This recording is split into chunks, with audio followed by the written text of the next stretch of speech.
what happens if you take an engineering, a design, and an art student and put them in a single creative space? What would you get?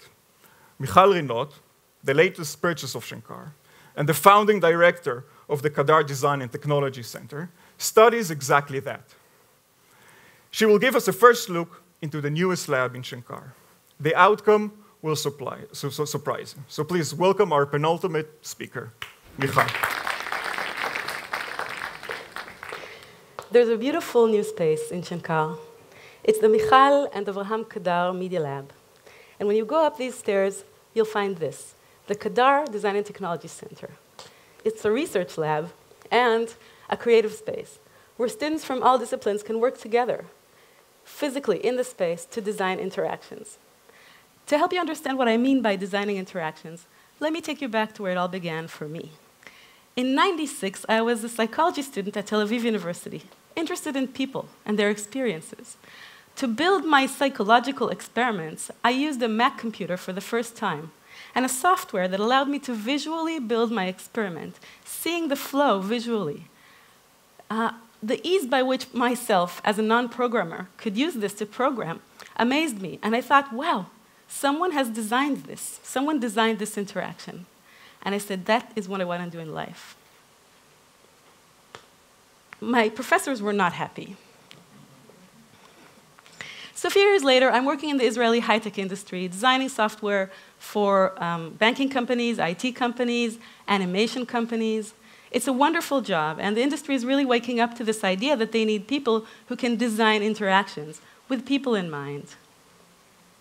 But after a while, the vision of a human being sitting in front of a computer with a keyboard and a mouse seems limited to me. There's so much more that we can do with our body and our senses. I decided to move away from graphical user interfaces and look for a place where I could explore more novel, exploratory interfaces. So my parents were not happy. A few years later, and I'm again a master's student, this time in the north of Italy in an international school of interaction design. I'm creating sonic interfaces, seeing how we can use our hearing in interesting ways in our dialogue with technology. In this project,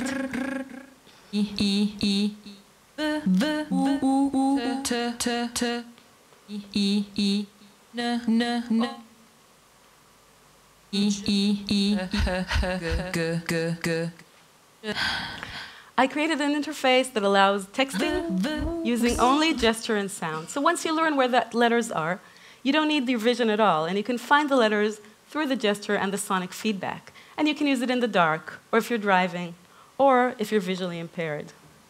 My project, and this is called sonic interaction design. My project was shown in many places in the US and Europe, and it got me my dream job offer, a job offer from design studio IDEO. But after thinking about it a while, I decided not to take the job, to the dismay of my European friends, and to go back to Israel and find a way where I can continue exploring new novel interfaces and interactions. So a few years later, I'm in a place called Holon Institute of Technology in Israel. I've set up a kind of maker space where designers and engineers can work together to design interactions.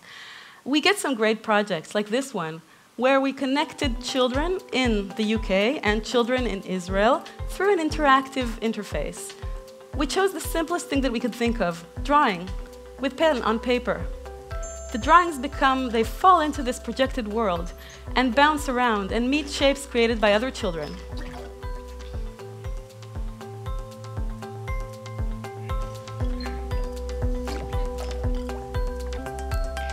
And this happens both in the UK and in Israel. And the drawings meet in this shared world, so children can identify drawings coming from far away. And they create a kind of a poetic, simple channel of communication through drawing.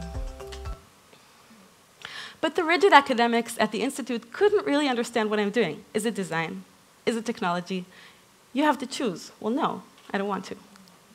So 2015, and I finally found my academic home.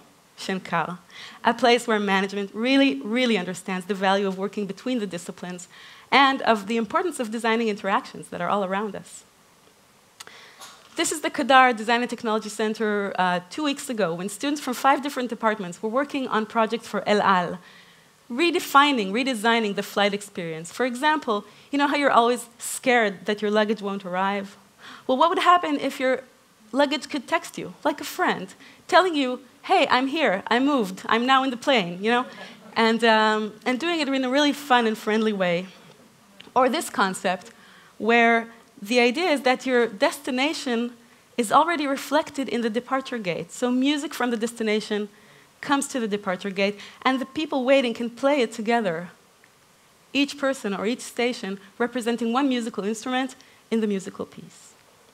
We work with our students to create prototypes, actually build their ideas and test them.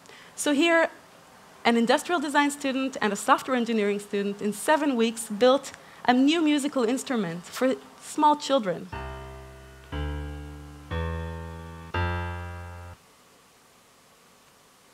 The idea is to teach them very simply the note system and the idea of harmony.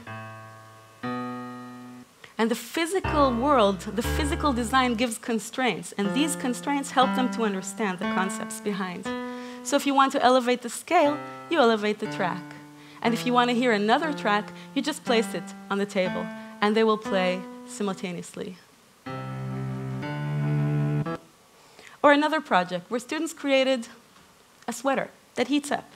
But how do you tell it to heat up? Well, the simple gesture of rubbing is detected by the textile sensors, and the sweater starts heating up on the inside and changing color on the outside. Shenkar is the perfect place to do this kind of work that mixes between human values, material innovation, and technological know-how. So things are really, really amazing. So what else are we going to do in our lab? Well, we're going to look at interactions between people through technology. And everyone knows that social media is the thing now, right? But when I look at how teenagers especially use technology, I'm reminded of some things that I learned in psychology. For example, Instagram. I'm following my favorite celebrities. They're so glamorous. Maybe my life doesn't mean much. Or Facebook. My friends, they're always at the right parties. They're always smiling. Why am I always missing out? Or this idea of like. What do I like? What do people like about me? There's something very narcissistic about it, and I think it makes us vulnerable. So in our lab, we're going to be looking at other kinds of connective interactions. How can we connect people across a distance? Here, two people are in different places. The person in the room sees himself only as a silhouette, and he can see the other person only when their silhouettes overlap. So in order to see each other, they have to move together. And studies show that when people move together, they become more empathic to each other. And the people here are doing it without being instructed to, just by sheer curiosity for each other. So in our lab, we're going to be looking at these kinds of connective interactions, asking how can we connect people across distances, across cultures, and even, hopefully, across closed borders. Thank you.